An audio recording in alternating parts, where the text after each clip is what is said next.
Hey guys, Steve here at SKS Props. Today we're making a cosplay safe Viking shield.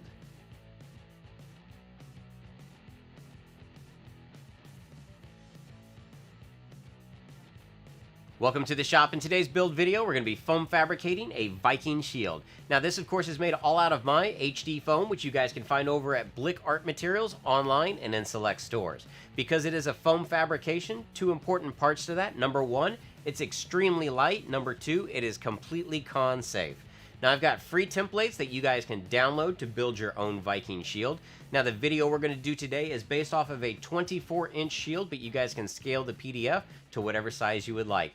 I'm going to show you guys the steps that it takes to put this together. We got a lot to do, so let's get started. Now because my foam is 24 inches wide, I decided to forego the template and just cut out a 24-inch square. Once the HD foam had been cut to size, I went ahead and measured in 12 inches from the side and the top to get the exact middle of the square. After the middle had been marked, I made myself a makeshift compass to make a perfect circle on the foam.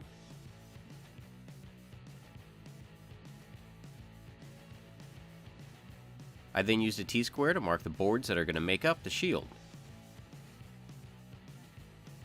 The circle was cut out of the HD foam freehand using a Blick utility knife, and then I used a metal straight edge to cut the boards individually. Now don't worry, you don't have to be perfect with this process because we want this to have an organic look.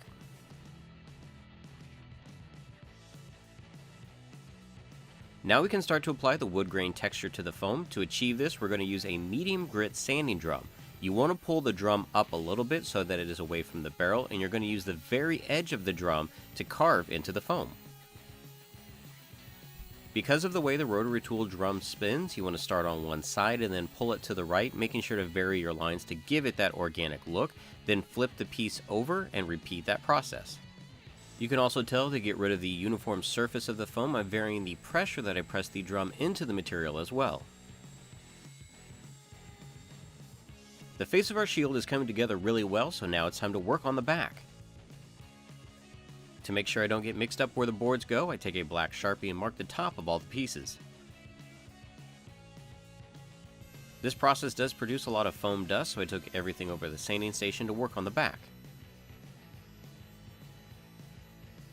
And once again, I'm trying to vary the lines and the pressure to make sure that none of these boards look the same.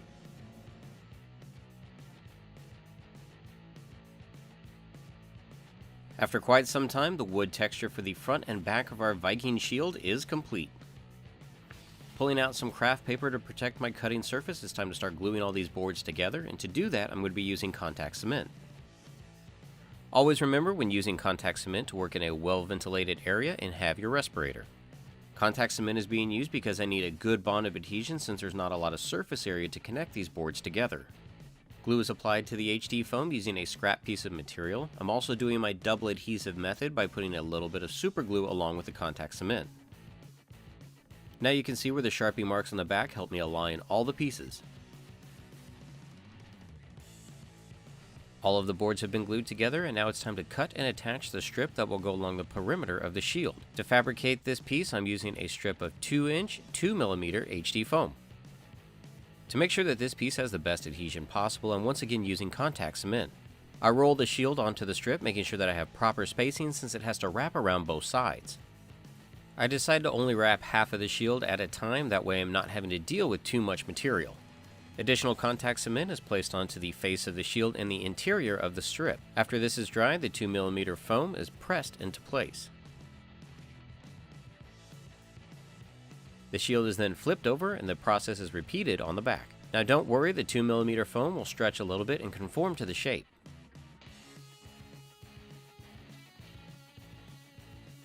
The second strip is applied just like the first, and I do add a little bit of super glue to the piece that overlaps.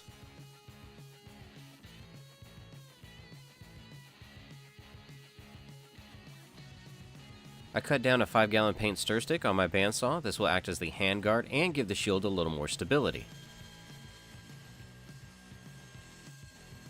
Using my makeshift compass again, I cut out a small circle in the very center of the shield. The handle and 2 support strips are marked on the back of the shield with a pencil. The 2 smaller strips are then glued into place using some contact cement.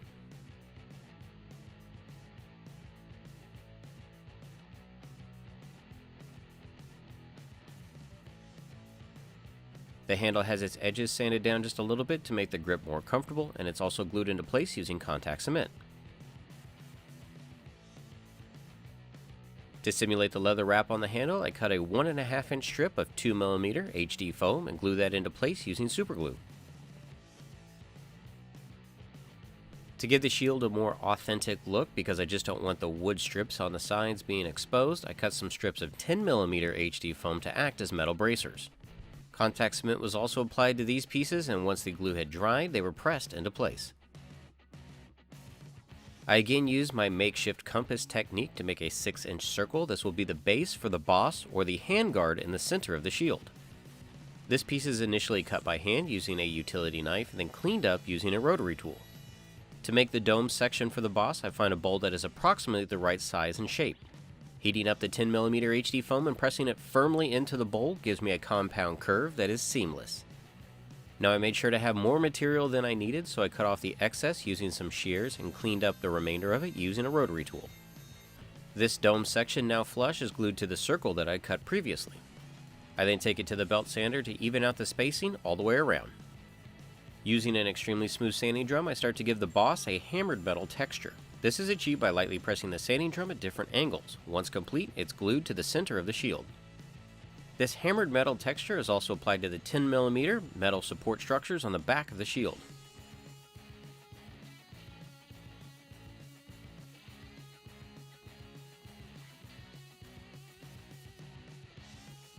To simulate some tack heads for the leather around the perimeter of the shield, I use a leather hole punch on some 2mm HD foam. These tack heads are then spaced out approximately 2 inches apart. Utilizing some glue and tweezers, these tack heads are then applied all around the perimeter of the shield and the boss.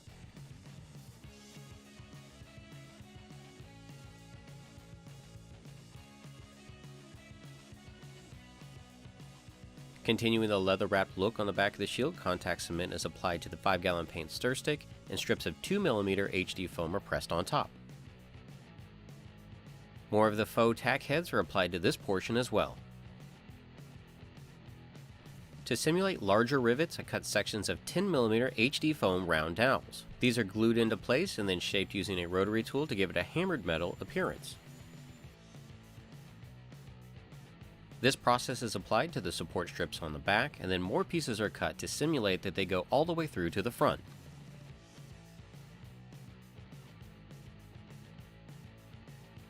After a rotary tool has been used to knock these pieces down, a heat gun is used to finish them off. Of course, battle damage is needed for such a prop, and after that I use a heat gun to give it a final heat treatment.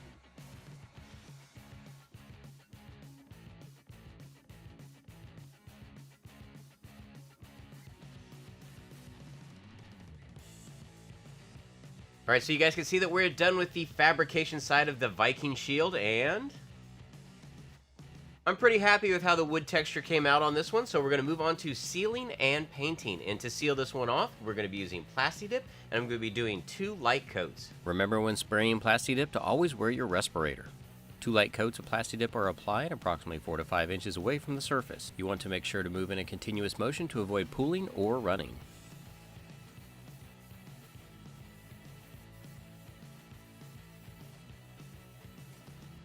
To give this shield a little bit more strength, I'm also going to be using a layer of Flex Bond on top of the Plasti-Dip. Utrecht brand burnt sienna is mixed in with the Flex Bond and applied directly to the surface using a mop brush.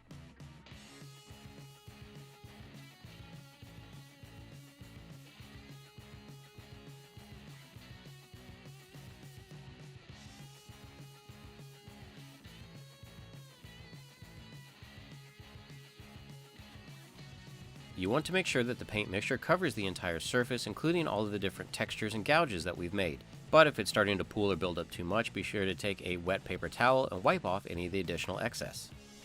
A hairdryer definitely helps speed up the drying process on the front of the shield, which allows me to go ahead and work on the back and make sure to get paint on the sides.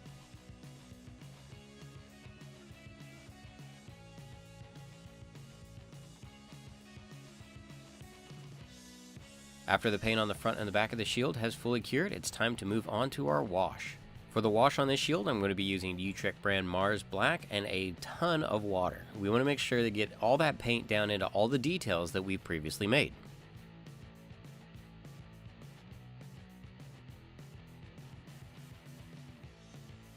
Wipe off any additional paint with a paper towel and once again use a hairdryer to lock it all in.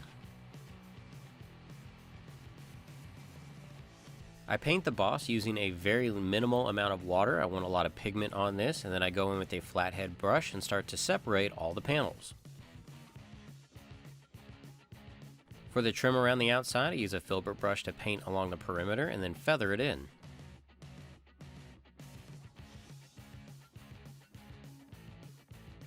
The same wash is applied to the back of the shield, making sure to fully paint the bracers and the leather wrapped handle. Using Utrecht brand raw sienna and absolutely no water, I go in with a mop brush, grabbing a bunch of pigment and dry brush that directly onto the surface, making sure to hit all of the highlights. It is important not to use any water in this step because you don't want any of that paint to flow down into the textures that you've created.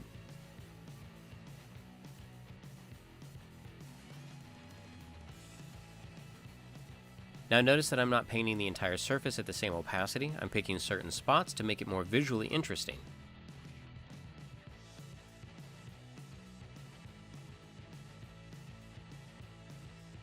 I want the leather wrap around the outside of the shield to have a little bit of a contrast to the wood, so going back with some burnt sienna and a filbert brush, I start applying the pigment, once again adding 0 water.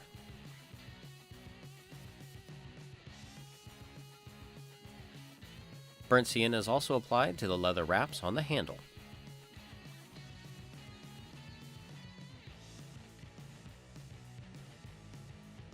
I want the decorative paint on the front of the shield to be pretty vibrant, so in this case I'm going to be using Liquitex Heavy Body Brilliant Blue. This is applied in the same fashion as the raw sienna, just dry brushed over the surface.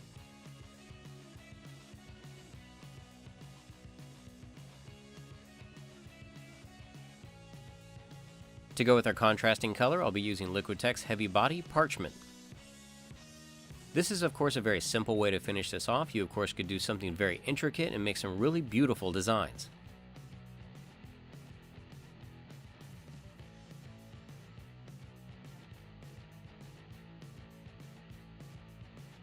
To highlight and cover up some of my overpaint, I make a mixture of raw sienna and burnt sienna and paint that directly onto the leather perimeter. Utrecht brand Mars Black is used to touch up the boss and to paint the tops of all the tack heads. As a final pass, a little bit of pure raw sienna is used to highlight the leather perimeter.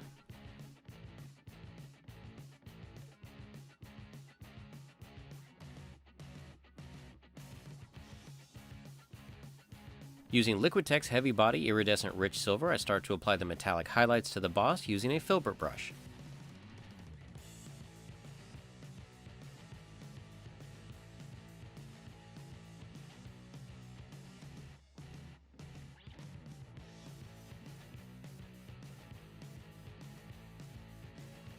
Using a detail brush, each tack head was carefully painted.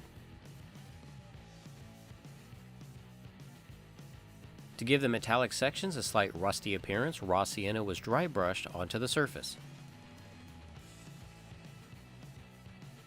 The last step was to paint in all the battle damage using a lighter brush and Utrecht brand Mars Black.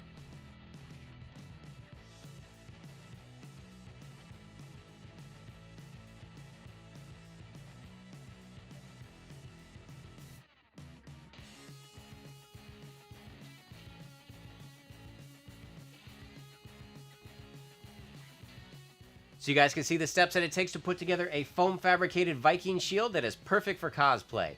Now if you guys are building any of my builds or using HD foam, be sure to tag Blick and SKS Props on Twitter and Instagram because we love seeing your progress. In the next video, we're going to be making an axe to go along with our shield. This is also completely cosplay and con safe, made entirely out of my HD foam.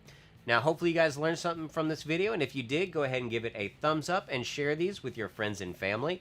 And be sure to come back by again for more tips and tutorials. Until next time, thanks for stopping by.